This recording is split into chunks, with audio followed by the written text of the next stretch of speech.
जय हिंद साथियों। आज दैनिक भास्कर की एक बहुत बड़ी न्यूज़ है जो हम सबके लिए बहुत ज़रूरी है।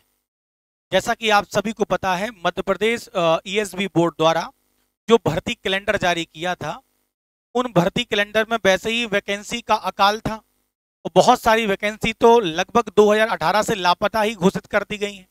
फिर भी ढूंढ ढाड़ कर मान लो दो चार वैकेंसी का उन्होंने नाम पर्चा दिया था, हम इस प्रकार से भर्ती परीक्षाएं आयोजित करेंगे। लेकिन अब तक उन परीक्षाओं का ना तो किसी प्रकार का कोई सिलेबस जारी किया गया है, ना ही कोई रूल बुक जारी की गई है। समझ ये नहीं आता कि अगर आपने अगस्त और सितंबर में कोई भी परीक्षाओं का आयोजन की तिथि अगर घोषित कर दी गई है, तो क्या किस नशे में आपने वो घोषित कर दी होगी, आपको पता नहीं था। आप सोच के देखिएगा, भर्ती कैलेंडर या एक एग्जाम लेना मध्य प्रदेश सरकार या मध्य प्रदेश जो हमारे बोर्ड वगैरह हैं, इनकी एक बहुत बड़ी जिम्मेदारी है। और इसके लिए उनके पास मैन पावर भी है, ऐसा नहीं है कि उनके पास लोग नहीं होंगे। और यदि उनके पास शासकीय तंत्र को मजबूत करने के लिए अगर लोग नहीं है, तो ये उनकी बड़ी फेलियर साबित होगा उनके लिए। सोच के देखिएगा, हमारे घर में जब शादी होती है तो हम 3 महीने 4 महीने पहले ही कैलेंडर यानी वो क्या बोलते हैं, शादी का कार्ड जारी कर देते हैं। और हम 3-4 महीने पहले ही शादी के कार्ड जो हैं बांटने स्टार्ट कर देते हैं कि उस तारीख को हमारे बहन या बेटी की लड़के की शादी है। और उस तैयारी में हम जुड़ जाते हैं। एक दिन की तैयारी नहीं है शादी, उसे 3-4 महीने लग जाते हैं शादी करवाने के लिए, यानी उसकी पूरी प्रोसेस करने में, व्यवस्थाएं करने में। तो क्या बोर्ड इतना फेलियर हो गया कि हमारे लिए व्यवस्थाएं नहीं कर पा रहा है? सोच के देखिए, आज मध्य प्रदेश का ये जो दैनिक भास्कर है, उसका ही न्यूज है। 2021 को छोड़ें तो हर साल ईएसबी द्वारा औसतन 8 भर्ती परीक्षाएं की जाती हैं। अगर मैं बात करें पिछले 10 वर्षों में, 2024 पहला ऐसा वर्ष होगा जब अगस्त तक एक भी भर्ती परीक्षा आयोजित नहीं कर पाया। अब सोच के देखिएगा, 2024 क्या शून्य भर्ती घोषित करने वाले हैं आप सभी लोग? सोच के देखें आप लोग, भाई जो लोग ओवर एज के पड़ाव पर खड़े हैं, जिनकी उम्र 30 साल है, जिनकी उम्र 33 साल होने वाली होगी, वो तो फिर ओवर एज की कंडीशन में आ जाएंगे। और इसमें गलती और केवल सरकार की होगी। नहीं, सरकार अभी कहेगी कि हम उसमें भी रिलैक्सेशन देंगे, ओबीसी एससी एसटी वालों को 3 साल अतिरिक्त दे देंगे। सोचो, अगर ओबीसी एससी एसटी वाला वो 3 साल के अतिरिक्त आयु पाने के बाद भी अगर ओवरेज के कंडीशन पर यानी प्रक्रिया पर, सीमा पर खड़ा होगा, तो फिर इसकी जवाबदारी कौन देगा? सोच कर देखो, जो 2 साल से 3 साल से 5 साल से एमपीएसआई की क्या बोलते हैं, देख रहा है राह कि एमपीएसआई आने वाली है। एमपीएसआई तो लापता घोषित कर दी गई है, रेड डाटा सूची में शामिल हो चुकी है एमपीएसआई। हम पढ़ते हैं क्या कह रही है, और हमारा जो ईएसबी बोर्ड के चेयरमैन हैं वो क्या कह रहे हैं, किसकी गलती है समझते हैं। इस साल 11,000 पदों के लिए 11 भर्ती परीक्षाएं शेड्यूल जारी करने का शेड्यूल था, लेकिन अब तक कुछ नहीं हो पाया। मध्य प्रदेश कर्मचयन मंडल ईएसबी द्वारा 12 महीनों में एक भी भर्ती आयोजित परीक्षा नहीं कराई जा सकी।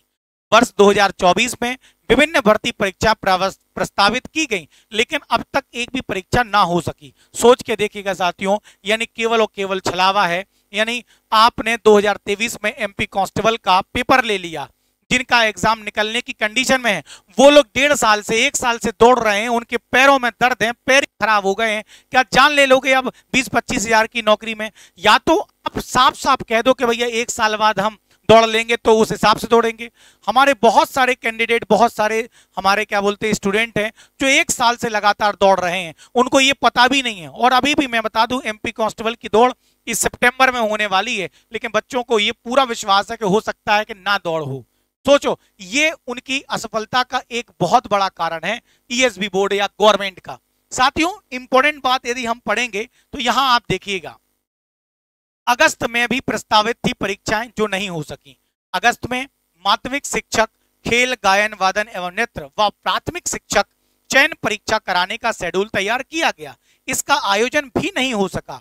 इस पूरे माह को बीतने में सिर्फ 4 दिन शेष हैं, पर इसका कोई नोटिफिकेशन जारी नहीं है, यानी इसके लिए आवेदन भी नहीं बुलाए गए। सितंबर में 2 परीक्षा प्रस्तावित है, इसके लिए अब तक नोटिफिकेशन जारी नहीं हुए। इसके अलावा अक्टूबर नवंबर में 2 परीक्षा प्रस्तावित है, वहीं एक परीक्षा दिसंबर प्रस्तावित है। सोच के देखिएगा हमारे जो ईएसबी बोर्ड के चेयरमैन है उनका क्या कथन है, समझते हैं।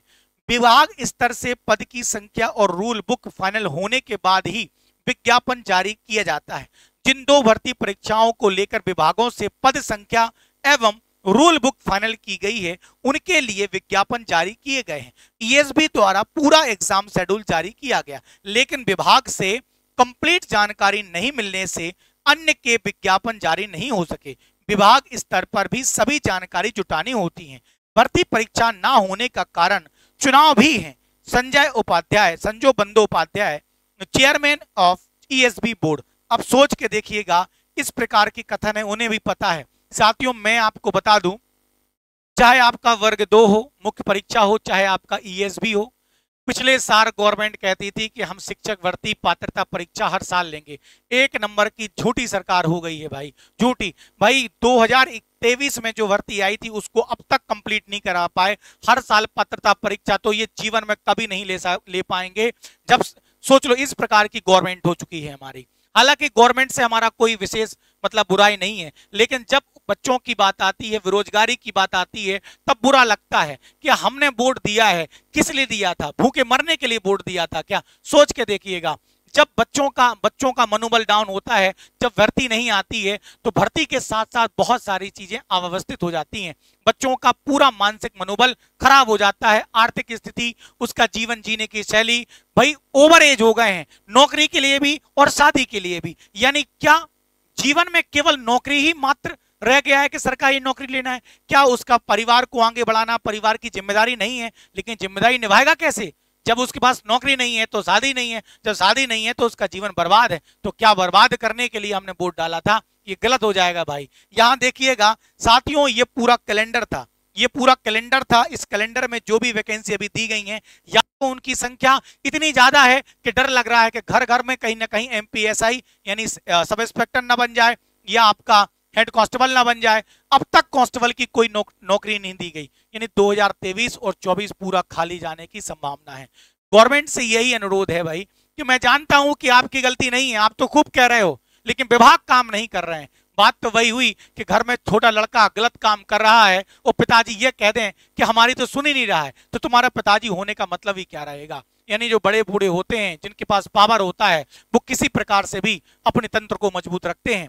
अगर हमारे किसी तहसील में या राज्य तहसील में, जिले में, कस्बे में कोई गलती होती है, कोई प्रशासनिक असुविधा होती है, इसकी पूरी जिम्मेदारी सरकार की है, क्योंकि वोट हमने सरकार को डाला है। सरकार की जिम्मेदारी है कि वह स्थानीय एकदम नीचे तबके के व्यक्ति का भी विकास करें।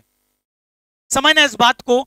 अगर मान लो डीपीआई की बात करें, डीपीआई शिक्षक भर्ती के लिए जिम्मेदार है, लेकिन डीपीआई कहती है कि विभागों की कोई जानकारी नहीं है।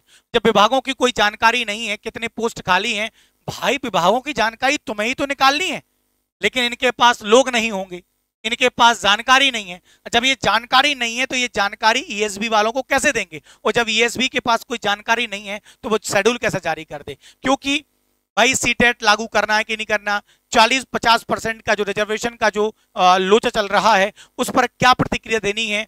एमपी टेट पात्रता परीक्षा में कितना कितना नंबर क्या रखना है, क्या सिलेबस, ये डिसाइड तुम करो और तुम बता दो किसको? ईएसबी को। ईएसबी फिर काम करे, लेकिन नहीं, डीपीआई भी हमारा एकदम भ्रष्ट हो चुका है। भ्रष्ट ही कहेंगे, काम ना करने का तरीका एक तो तरीका होगा, इनके पास कर्मचारी नहीं है, इस कारण ये काम नहीं कर पा रहे।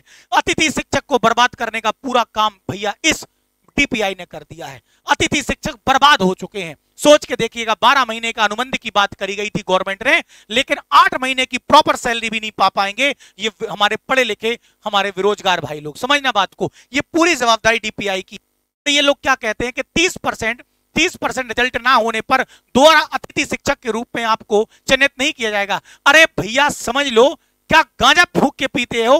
तुमने अब तक पाठ्यक्रम जारी नहीं किया, तुमने पुस्तकें नहीं बंटवाई, टीचर स्कूल में नहीं है, तो खाक बच्चे पढ़ेंगे और खाक तुम्हारा 30% रिजल्ट आएगा।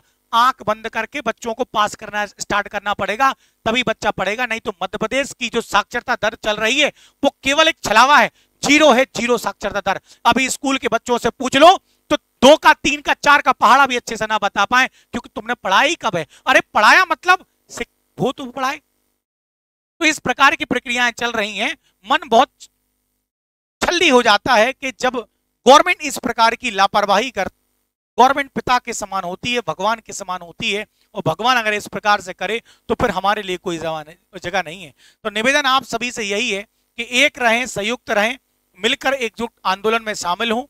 जो भी जहां पर जैसे भी भाग ले सके, हाथ नाक रगड़ लो गवर्नमेंट के सामने, नौकरी मांग सकते हैं और मांगने का काम कर सकते हैं। हर प्रकार की जानकारी के लिए आप हमारे चैनल को फॉलो करें, और शिकायत हो, कोई भी सजेशन हो तो हम आपके लिए बिल्कुल तैयार हैं। बहुत धन्यवाद। जय हिंद, जय भारत साथियों।